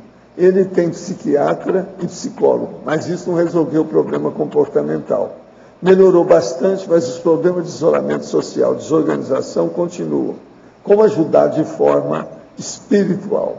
Olha, ensina a ele o processo de energia que às vezes a pessoa vai dar uma reação positiva. Mostra para ele o que é o estado vibracional. E outra coisa, faça um arco voltaico nele para valer. Que às vezes tem boi na linha, tem gente atrás dele. Quando é muito autista desse jeito, uma pessoa já com 32 anos, e outra coisa, não é bobo, é uma pessoa que pode chegar até uma erudição, é porque às vezes tem coisa atrás. Professor, os elementais da natureza existem, eles reencarnam. Como funciona a telepatia com os animais? Eles pensionizam, os animais pensionizam assim, uns mais que outros, etc. Tal. Agora, esse negócio de elementais, isso é bobagem. Existe aqueles que vivem e aqueles que não vivem. Aquilo que é real e aquilo que é fantasia, ilusão. Eu não dou valor para esse processo todo, não. Agora, o que existe é o seguinte: extrafisicamente, o processo dos subhumanos é um processo muito complicado, porque tem, às vezes, comunex que tem os animais junto com as pessoas, lá, junto com as consciências, que são doentes para eles sentir melhor. Então, eles usam animais para ajudar a pessoa. Isso é um fato. Mas ajudam, ou usam, aplicam, empregam aquelas consciências subhumanas, mas não faz mal para eles. Não tem perseguição. Não vão montar cavalo. Eu nunca vi ninguém montar cavalo extrafisicamente. Não existe isso.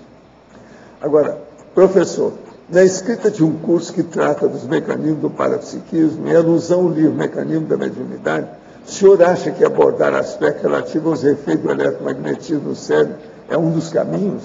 É possível que fluxo de energia pulsantes na região do hipotálamo pode desencadear estímulo para acessar a holomemória? Olha, vou te falar o meu pensamento positivo. O que eu acho disso tudo? Eu sou contra tudo que mexa com a cabeça. Até para você fazer exame do seu cérebro, olha bem quantas vezes você vai. Que eu tenho receio de tudo isso por causa da irradiação dos aparelhos. Eu nunca uso nada que coloca no meu ouvido, porque eu não quero perder minha sinalética. Eu já desenvolvi tudo isso e não quero que esse aparelho boboca virar o Robocop aí, que vai me piorar.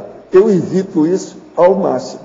E a mesma coisa é exame na cabeça. Vamos com calma com isso. Eu já fiz exame na cabeça, tirei radiografia. Na época que eu tinha a cabeça toda rachada aí, foi preciso fazer uma série deles. Mas eu evito ao máximo tudo que mexa com isso. Então, colocar qualquer processo de eletrodo, problema disso, se examinar. Se vai colocar eletromagnetismo, se vai pôr eletricidade nisso, o que é que vai acontecer? Cuidado. O melhor é não mexer nisso. Nada de energia pulsante, bonitinho, de fluxo pulsante. Isso aí é besteira, piora o processo da cabeça da pessoa em vez de ajudar. Agora, tem gente que já está toda perturbada mesmo, às vezes dá aquele choquinho, que já existia em 1950, eles já usavam, dá um choquinho na mão da pessoa, para ela sentir o processo de sistema nervoso, às vezes ajuda. Tudo é um problema de pensar. Havia muito psiquiatra na década de 50 que usava esse pequeno choque na mão da pessoa, segurava lá e dava uma corrente bem suave, só para ela sentir o processo da eletricidade. Tudo é uma coisa para pensar e ver. Isso não pode ter excesso. Agora, mexeu na cabeça, eu acho problemático. Professor, existe uma ideia de que a Terra passará por uma mudança e que podemos retornar à vida primitiva como o escambo, vida no campo, pois faltará praticamente tudo e a vida estará muito difícil por interferência climática. Eu poderia comentar? Não, eu não acho que seja isso, não. A humanidade não é tão burra de voltar a ser bicho de novo. Eu acho que o negócio, tudo vai haver reação, e essa anti-ecologia que existe muito hoje, ela vai retroceder. O povo vai ter que voltar tudo ao que era mesmo, mas de uma maneira evoluída, com a tecnologia ajudando a saúde, o equilíbrio e o bem-estar da humanidade, não contra. Ainda tem muita coisa contra e muita bobagem que tem aí. Agora, você sabe, nós estamos vivendo a época das consréus. Até lá para 2075, eu acho que ainda vai ter muita bobagem na Terra. Então, é muita gente que não dá valor para o corpo, para a vida. Eles acham, ficam fanáticos religiosos, estoura o corpo, até a gestante, a mulher grávida, estoura com o filho no útero, e está pouco ligando, mata 20, 30, 40 de uma vez. Quer dizer, falta muita ponderação, equilíbrio, racionalidade e lógica nesse povo. Então, a religião é uma das piores coisas que tem na Terra atualmente. Se já foi boa a religião, já foi, porque hoje não é mais. O que a gente vê por aí, você vê a Igreja Católica, que é a que predomina no Brasil. Olha os pedófilos que tem. Se for examinar, é uma vergonha. Então, o pedófilo é uma cara de santo e as garras de pantera, quer dizer, um perigo, o cara. E outra coisa, hoje está provado que o pedófilo não tem tratamento. É um perigo o cara que está por aí. Agora, o padre, mexendo com criança, doido daquele que deixar esse sacerdote católico chegar perto de criança. É muito pedófilo que tem no meio deles. Eu já via isso desde a minha infância, de amigos meus, as coisas que passaram. Aquele negócio, por exemplo, amigo meu, que o padre roubou a namorada dele, aquele negócio todo. E outra coisa, o padre celibatário, aquele negócio todo, uma vergonha, né? Então, o que eu vejo é o seguinte, a pior coisa que tem na Terra hoje, uma das piores que tem, se não for a pior, é o processo de fanatismo religioso. Agora, o que quer que se passe? Isso tudo está mudando, porque já tem muita gente contra. Já tem 8 países que já tem um percentual enorme de pessoas que não querem saber de religião. Isso, por incrível que pareça, nessa altura dos acontecimentos, é melhor isso do que sem isso. Dos males, o menor. Então, já é alguma coisa para mostrar essa realidade que está aí. É muita tolice que tem em dogma. Dogma é uma ideia imposta. A religião é isso. Isso não presta. Não dá certo. Eu sei porque eu estive lá dentro, tentei mudar as coisas numa religião pequena que tem no Brasil, que é o Espiritismo. Eu não consegui desistir de tudo, deixei tudo lá, porque não dá. E outra coisa, acabou virando apenas mais uma seita cristã, mais nada. Agora, vamos torcer para ver se isso melhora. Vamos ter, o caminho é por aí. Professor Valdo? Sim. Aqui, no B. Considerando que a ressoma restringe e a dessoma, ela revivifica a lucidez. Sim. O que o senhor poderia trazer a respeito da dessoma das consciências que dessomam com o mal de Alzheimer? Tem gente que melhora instantaneamente. Tem outros que ficam assim por anos e anos. O meu avô, ele dessomou com 94 anos. Ele tinha já a demência senil já há uns 20 anos. 22 anos depois, eu fui resgatar meu avô. Ele estava do mesmo jeito que eu tinha dessomado. Aí eu dei um jeito, coloquei energia, ectoplasma, aquela coisa toda, até ver quem eu era. Virei aquele neto dele, do jeito que ele conheceu, antes dele morrer. Agora, veja, isso depende. Já tem outras pessoas que eu vi que estava bem ruinzinha, hospitalizada durante muito tempo. Passaram alguns dias, a pessoa voltou para mim uma estrela, cheia de vida, não tinha mais nada. Então, tudo depende da condição de carga, de carregamento do processo negativo que esteja em torno da pessoa. O meu avô, por exemplo, ele foi delegado. Ele morreu, tinha 3 pedaços de chumbo de bala no corpo. Você tem uma ideia do que não foi a vida dele. Mas ele ajudava todo mundo, mas mesmo assim, era muito primitivo a situação toda. Então ele estava com 2 assediadores que tomavam conta dele o tempo todo, fora do corpo. Danada a vida. Então, cada caso você tem que examinar para ver como é que é. Agora, outra coisa. Quando a pessoa fica muito tempo assim, é para ver se faz o exaurimento daquela condição.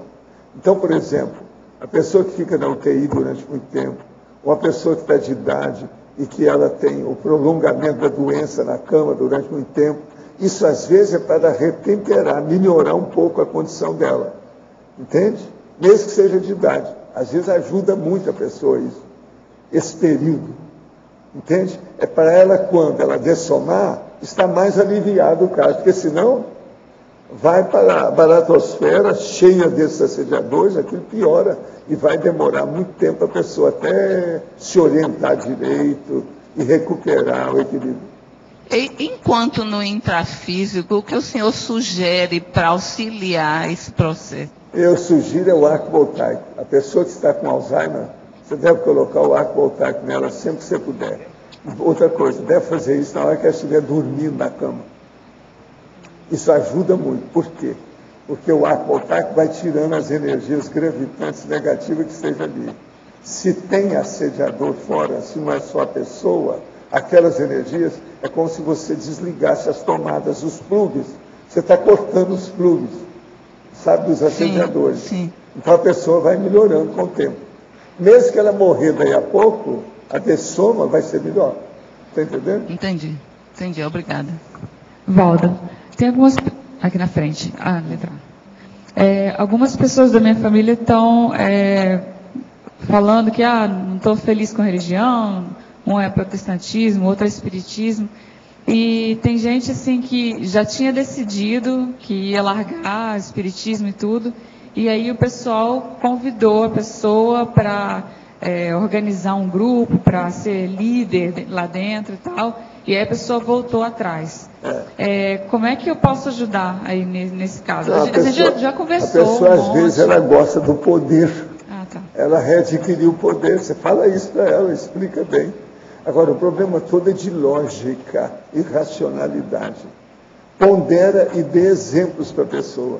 Exemplos seus, exemplos dos outros. Mostra os fatos para a pessoa. Se ela tem racionalidade, ela vai ouvir você. Agora, se não tem, é deixar para lá. É só o tempo que vai melhorar. Se uma pessoa ela não raciocina bem, não resolve, tem que deixar para lá. Quer dizer, se ela não quer raciocinar bem, porque muita gente não quer. Essa pessoa ela é bem inteligente. Tem gente que não quer fazer reciclagem nenhuma, ela não quer mudar. Ela quer permanecer naquele status quo dela e não quer mudar. Essa não tem jeito, o negócio é deixar para lá. Agora, ponderar, argumentar, mostrar os fatos, faz a pessoa, pelo menos, perder o sono, pensando. Isso vai ajudar. Sempre ajuda. Obrigada. Uma outra coisa que é séria a gente fazer também é o seguinte: uma pessoa hoje já te dá o contra, mas mais tarde acontece algum quiprocó com ela não esqueceu aquilo. Ela vai voltar naquilo que você ponderou com ela.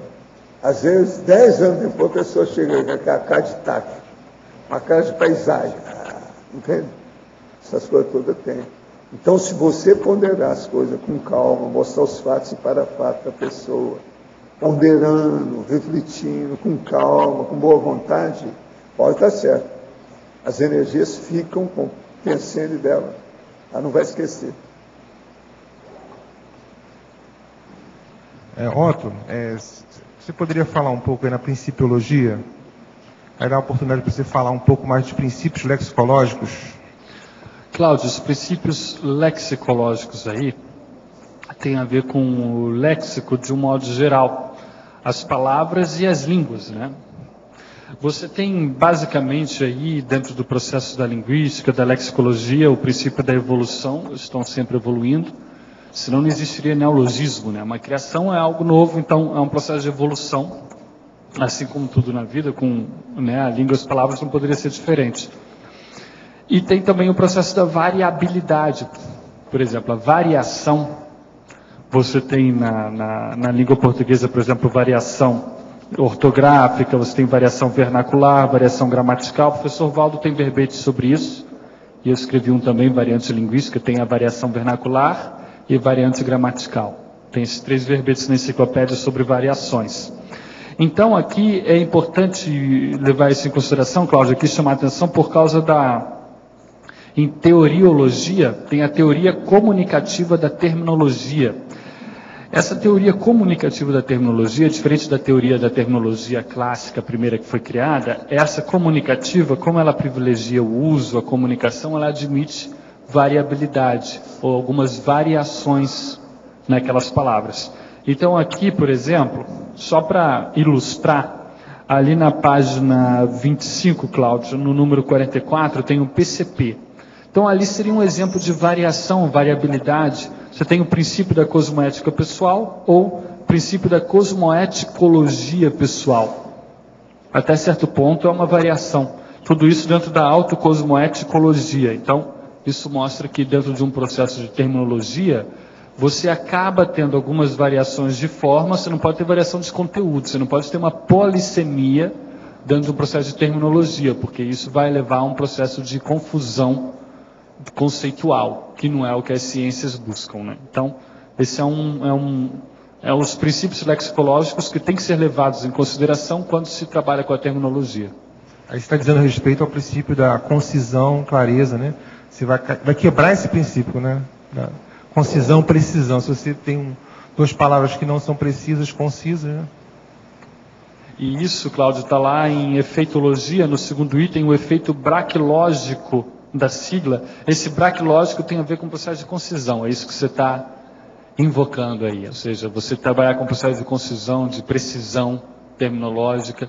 Eu falo também de precisão no primeiro item lá da pensenologia, o holopensene pessoal da precisão terminológica, que é justamente o processo da orismologia, os orismopensenes.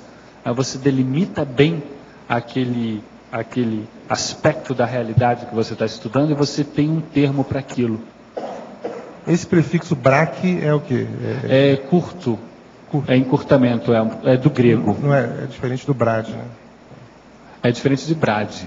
Braque. Obrigado, hein? Parabéns. De nada. Professor Valdo, aí dentro do processo da sigla, eu entendi dessa maneira, como um processo de mnemotécnica para ajudar no processo cognitivo. Mas na sua visão, qual é a principal função das siglas conscienciológicas? Não, o problema todo também é o processo da síntese para a pessoa passar e andar mais rápido no psiquismo dela. Isso aí ajuda. E outra coisa, para você não estar repetindo sempre a mesma expressão. Eu tenho verbete meu aqui de 3 páginas, que às vezes eu sou obrigado a falar daquele assunto 6 vezes. A sigla é uma bênção, num caso desse. E tem muitos assim. Então, isso aí resolve outra coisa. Ocupa menos espaço, você pode escrever mais, explicitar mais o processo. Então, o problema de espaço nisso também não pode ser esquecido, não. A sigla ajuda muito. Uma sigla aí dessas expressões compostas com 3 vocábulos não é fácil. Às vezes elas são todas grandes. No meu caso, por exemplo, que eu tenho muita palavra sesquipedal, isso aí é importante, ajuda muito. Entende? Dá mais espaço para você expor as coisas. Outra coisa, a sigla leva a gente a raciocinar sobre o problema da sentença curta, a frase mais curta. Isso também influi muito.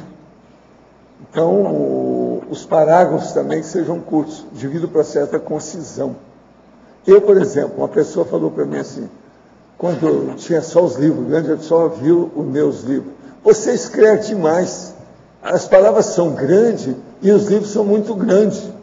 Tudo calhamaço, tudo um catatal. Eu falei, não, mas tem outros também pequenos. Aí eu peguei os livros que eu tenho, aquele, A Natureza Ensina, e dei para ele. Eu falei, aqui você ficou doido. Assim, quem é doido? Eu ou você? Vamos entender. Eu escrevi 2 tipos de livro. Um grandão, um pequeno, e tem ainda os do meio, que é a opção deles. Então, por exemplo, o manual é menor, às vezes tem 200 páginas. O calhamaço tem 1.584 páginas. Esses pequenininhos têm a opção de página, mas é tudo pequeno, tem 2, 3 frases só em cada página. Então, quem quiser, se o negócio é concisão, porque concisão é um negócio relativo. Vamos devagar com isso. Porque às vezes o negócio é explicitar tudo, falar até a última e não deixar reticência. Você sabe que na ciência a gente tem que evitar reticência, né? Reticência e exclamação em ciência não se deve usar. A exclamação está mostrando que você tem entusiasmo. Entusiasmo é gente boba, é garoto que faz isso, tem isso. Entusiasmo, vamos devagar com isso. Agora, a mesma coisa é reticência. A reticência mostra que você não está querendo explicar ou você não sabe o que é que você está falando. Então você põe reticência porque não sabe o que vai acontecer. Então isso tudo é importante na questão da sigla, da concisão e o problema de escrever explicitamente aquilo que a gente precisa. Eu espero agora, amanhã eu vou ser de novo, tem mais um verbete, como é que é? Eu estou esperando mais um 100 aí, tá certo? Ô Alba, vê se você me ajuda aí para... Você é a minha fiscal. Esse homem está trabalhando, tá certo? Ele tem, é muito bom, a turma toda gosta. Olha o tanto de perguntas que eles fazem para você. Sempre que você vem aqui, vale a pena. Muita gente precisa saber essas coisas suas. Essa área de erudição, de polimatia, de idioma, que é o que eu chamo o alto polineuroléxico. Eu fui pouco a pouco até o povo entender isso, porque senão não dava. Outra coisa, no meu dicionário, às vezes tem palavras sesquipedais com 6. Esse aí tem 4. 6 lexemas, aquele negócio. 6. Você vai ver depois. O dicionário meu, para mim, a minha obra-prima tem altos e baixos. Tudo que você pensar tem ali dentro. Em poucas palavras. Tá certo? Os nossos comerciais, por favor. Obrigado. Hoje tivemos 77 assinaturas no livro de presença, 27 perguntas presenciais e 27 perguntas online. Temos os recados do LOSH, Balanço Existencial, a Nilce com o simpósio do ECP2 e o Guilherme sobre o acoplamentário. Agora com vocês o Fernando sobre o programa Amigos. Solicitamos a todos, lembrando, 1 minuto no máximo cada recado. Boa tarde a todos. Nós da equipe do programa Amigo da Enciclopédia queremos aqui agradecer a todos os amigas, amigos e empresas que hoje dão a sustentação financeira para a produção da Enciclopédia da Conscienciologia. A Enciclopédia hoje conta com mais de 11 mil páginas, com mais de 12 volumes, com mais de 200 bibliotecos autorandos. Então é um grande sucesso, uma grande realização, essa mega gestação consciencial da equipe da CCCI. Então, a você, amigo e amiga, e as empresas, nosso eterno agradecimento pela generosidade, pelo apoio. E a gente convida vocês para continuar, então, participar, priorizando o apoio à associação com o Amigo da Enciclopédia. Então, você pode renovar a sua assinatura, fazer adesão. Você concorre nesse mês de dezembro, quem fizer a assinatura, a uma linda máquina fotográfica, semi-profissional, de altíssimo nível. E para todos os demais amigos que estão com assinatura em dia, nós teremos o prêmio aqui, 2 cursos aqui durante o 10º Balanço Existencial, que o Sr. Lotti vai falar daqui a pouco, e com o 5 Baia também, que nós vamos sortear no começo de janeiro. Muito obrigado a todos. Pessoal, boa tarde. Gostaria então de convidá-los aqui para o curso Balanço Existencial, que ocorrerá no mês de fevereiro, entre os dias 9 e 12 do ano que vem, 2013. A proposta do curso é ajudar a pessoa a fazer um balanço da vida dela, desde o nascimento até os dias de hoje, para avaliar os resultados que vem obtendo na sua programação existencial e, a partir daí, elaborar um plano de ação para melhorar a sua performance. Nós vamos contar com mais ou menos 20 professores com uma série de atividades dentro do curso. Gostaríamos aqui de destacar a conferência Holobiografia de Zéfiro. Professora Mabel, que fez mais de 18 entrevistas com o professor Valdo sobre esse tema, irá trazer uma síntese da holobiografia do Zéfiro. Vamos ter também Proex e Judaísmo. O professor Alexandre Zaslavski vai abordar o caso dele na condição de judeu e como é isso na relação com a Conscienciologia. Também vamos ter o talk show com o professor Nário Takimoto, onde então toda a turma vai poder fazer uma bateria de perguntas no sentido de utilizá-lo como cobaia em relação ao estudo da Proex. Vamos ter a oficina Consciencioterapia e Proex, com o professor Alexander Steiner e a professora Fátima Soares, 2 consciencioterapeutas. Também vamos ter a conferência Maxi Dissidência do Islamismo, com a professora Sheila Ali, uma quase mulher gestante bomba, que na última hora desistiu e hoje está pesquisando, estudando aqui os temas da Conscienciologia, vai poder abordar esse caso aqui para a gente. E vamos ter também a professora Juliana Costa abordando o tema infiltração cosmoética na África. Ela que vive lá, já está vivendo no terceiro país dentro da África e vai abordar esse tema aqui para nós. Dentre outras conferências e atividades. Então, contamos com a participação de vocês. Balanço Existencial 2013, 11ª edição. Muito obrigado. Boa tarde. Convidamos a todos vocês tertulianos, teletertulianos, para participar do segundo simpósio do ECP2, que vai acontecer nos dias 29 e 30 de dezembro. Nesse simpósio serão apresentados vários trabalhos em que os pesquisadores, alunos, pessoas da equipe do ECP2 trarão as suas experiências com o curso. Então, por exemplo, falando sobre o voluntariado no ECP2, autovivências e recinhos do ECP2, efeitos interassistenciais que foram percebidos a partir do ECP2, a importância do ECP2 nas inter-relações, sustentabilidade do ECP2, enfim, são uma série de trabalhos aí que vai ser apresentado nesses dias. Nos próximos dias aqui a gente vai detalhar mais isso. Esperamos todos vocês. Muito obrigada. Boa tarde a todos. Gostaríamos de convidá-los, tertulianos e teletertulianas, para o próximo acoplamentário que ocorrerá nos dias 24, 25 e 26 de dezembro.